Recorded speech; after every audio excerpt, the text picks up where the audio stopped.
OK, tout le monde, on prend une grande respiration, on se co-régule ensemble et je vais vous poser une question, en fait, pour commencer. Donc, ça va vous demander d'être sur la même fréquence que moi. OK, vous allez comprendre.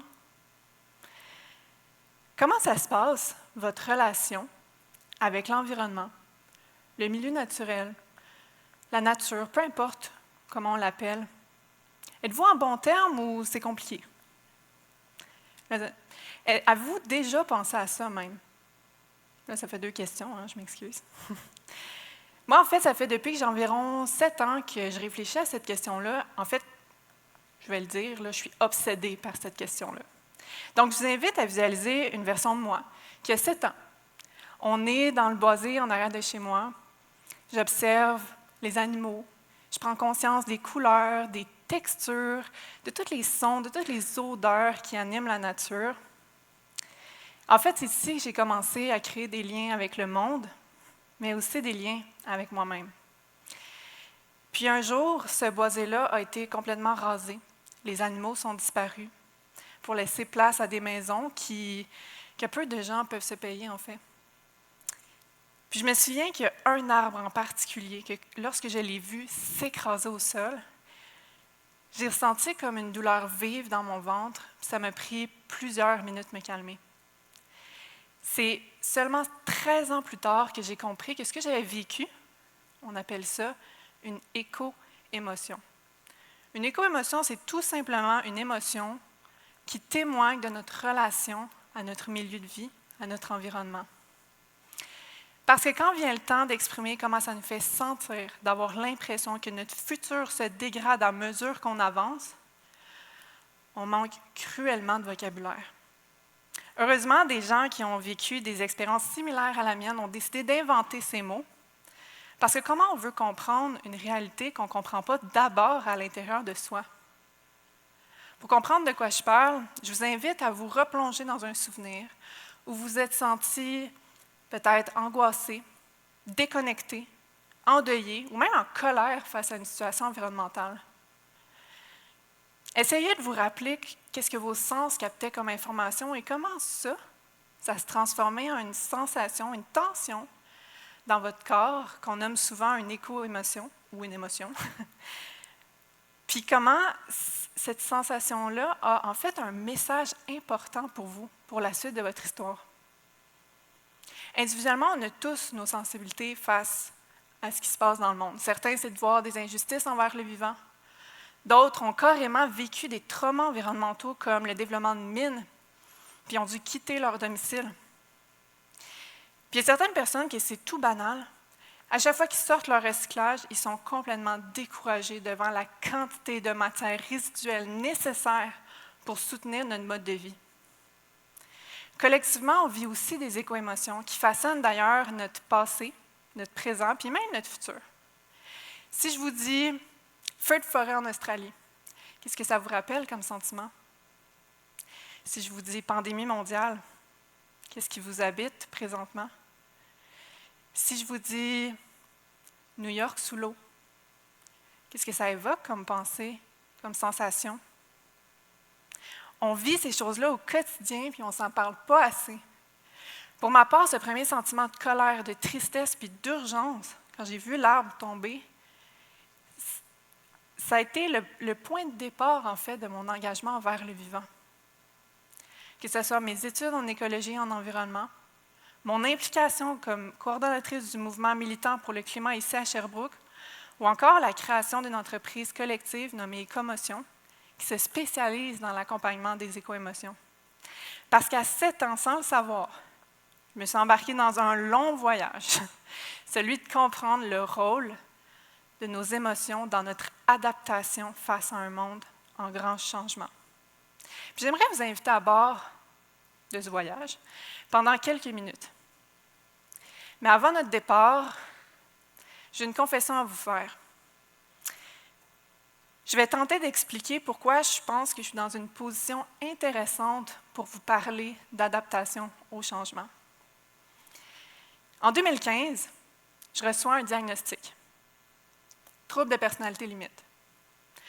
Condition qui est caractérisée par une instabilité émotionnelle marquée face aux aléas de la vie, face aux changements. Je vous laisse imaginer comment ça peut impacter une vie. Dans mon cas, ça a tendance à perturber mon identité, à affecter ma capacité à être et à rester en relation. Et ça affecte même, dans certaines phases de ma vie, ma capacité à fonctionner dans le monde. Et comme ça ne se guérit pas, on me dit, tu dois apprendre à vivre avec.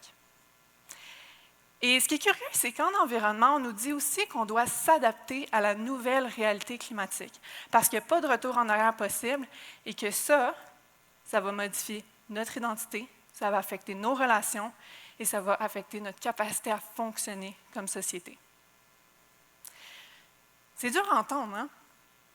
Je me souviens, quand j'ai reçu mon diagnostic à 20 ans, je me suis dit, pour vrai, si je suis pour en souffrir toute ma vie, aussi bien abandonner maintenant. Puis, en environnement, comme environnementaliste, j'entends vraiment souvent des choses comme « à quoi bon modifier nos comportements si les changements sont irréversibles? » Donc, je vous comprends. Si vous vous sentez comme ça, on se protège de quelque chose qui nous dépasse. Mais voici une première leçon. Depuis que j'ai appris à travailler avec mes émotions et non contre elles, je m'adapte chaque jour aux nouvelles réalités que la vie m'amène, puis ça bâtit ma résilience. Voici une deuxième leçon. Plus j'ai tendance à résister mes émotions, plus j'ai tendance à éviter le changement, plus ça me revient en pleine face et plus ça me fragilise face au reste. Donc, si vous voulez changer une situation environnementale qui vous dérange, qui vous préoccupe, intéressez-vous d'abord à ce qui se passe ici. Pour moi, la job d'une émotion, c'est de nous déstabiliser pour nous faire prendre conscience de quelque chose. Donc, le problème, c'est jamais nos émotions.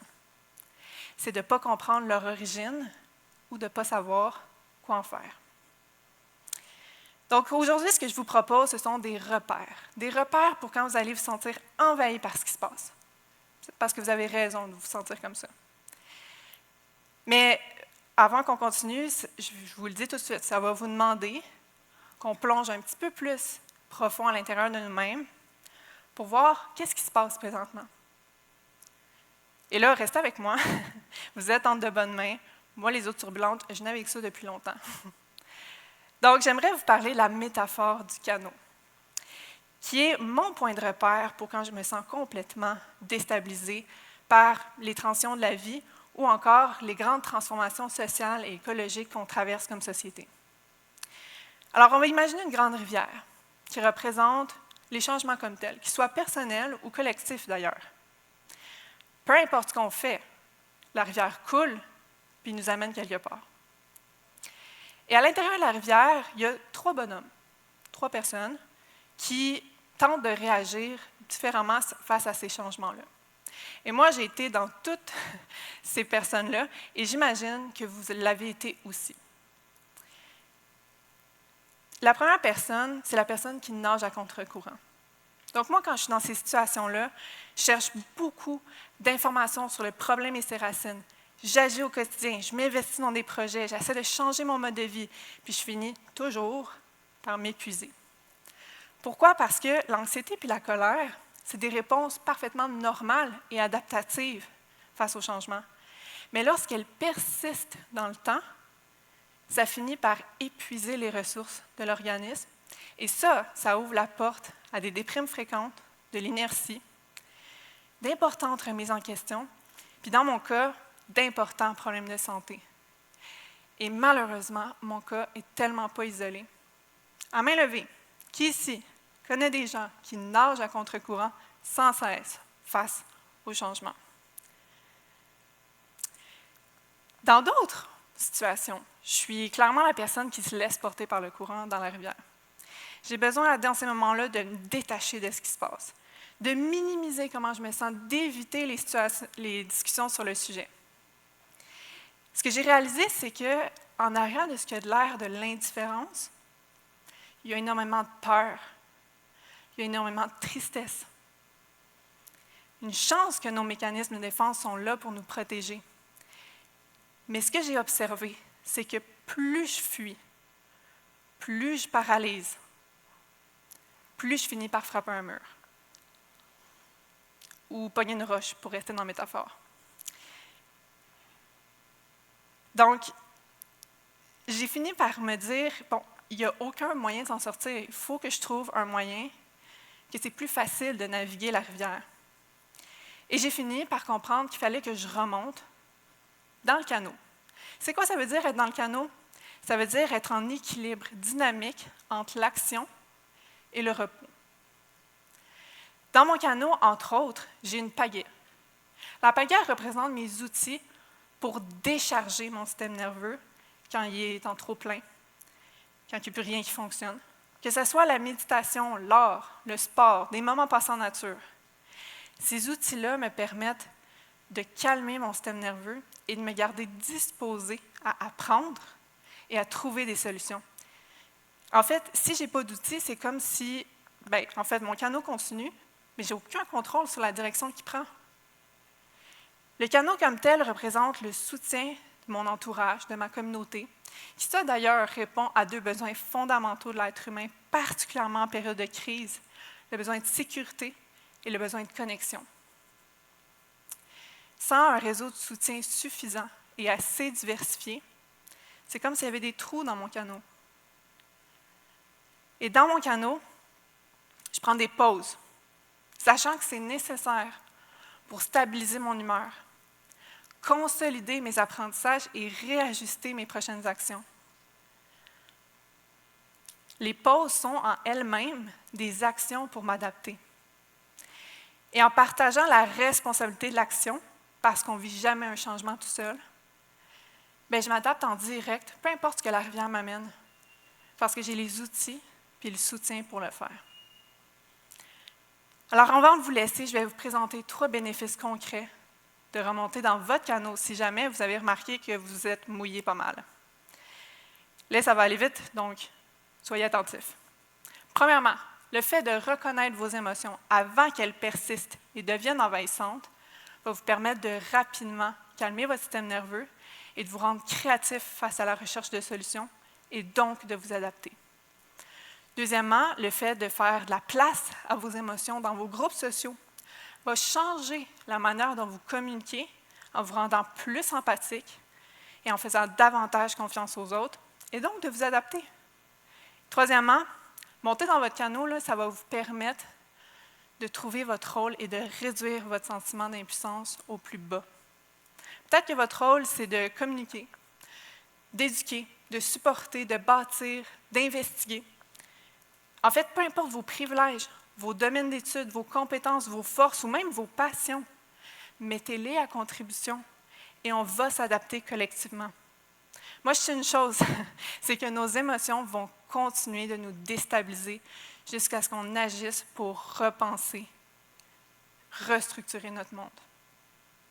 Et comme on est la nature, j'ai la conviction qu'on a déjà tout ce qu'on a besoin pour régénérer les systèmes qui soient à l'intérieur de nous ou à l'extérieur de nous. Parce que c'est un même monde.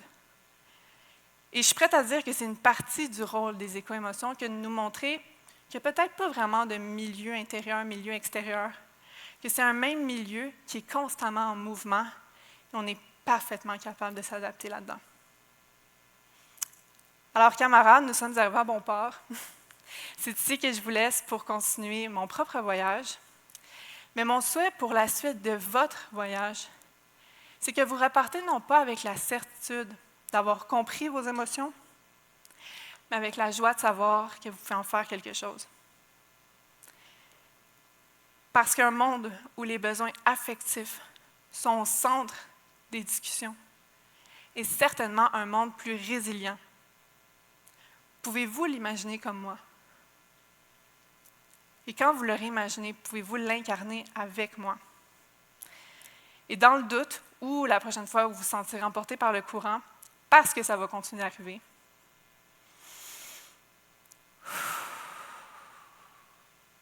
rembarque dans le canot.